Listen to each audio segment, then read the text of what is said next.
kita kan gini, kalau dokter forensik itu bekerja berdasarkan KUHP. Selama KUHP nggak dirubah itu tidak akan ini. Jadi KUHP itu ada pasal 133. Di situ dinyatakan dalam hal penyidik ya, menangani korban baik luka, keracunan ataupun mati. Jadi ada 3 tuh, luka dan keracunan itu orang hidup atau mati. Yang diduga karena tindak pidana, dia dapat meminta bantuan dokter ahli kehakiman, dokter atau ahli lainnya. Artinya dia mesti minta dokter forensik, kalau nggak ada dokter forensik, dokter dan ahli lainnya, ahli lain termasuk ahli racun dan lain-lain gitu. Oke. Nah itu ada di situ dan itu adalah kewajiban hukum. Wajib.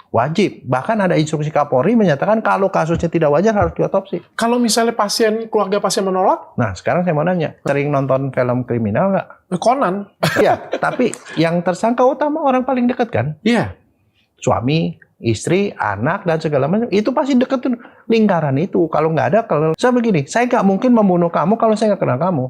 Kalau saya bunuh kamu, kalau saya nggak kenal kamu, itu namanya teroris. Makanya harus diperiksa. Justru kalau misalnya tidak boleh diperiksa kayak gitu, punya kita mencurigakan orang terdekat justru. Bahkan di dalam KUHP hukum pidana, itu ada pasal 222. Barang siapa menghalangi pemeriksaan itu bisa dipenjara 9 bulan. Berarti kalau titah polisi itu otopsi, nggak ada alasan. Iya, makanya kan waktu itu kan saya argumen sama polisi, Pak, ini kekuasaan Bapak. Kalau Bapak bilang otopsi, dokter forensik pasti otopsi. Kalau Bapak bilang enggak, ya enggak lah. Bapak yang punya kuasa. Jadi gini, di dalam KUHP itu ada pasal berikutnya. Polisi punya tugas meyakinkan keluarga tentang perlunya otopsi.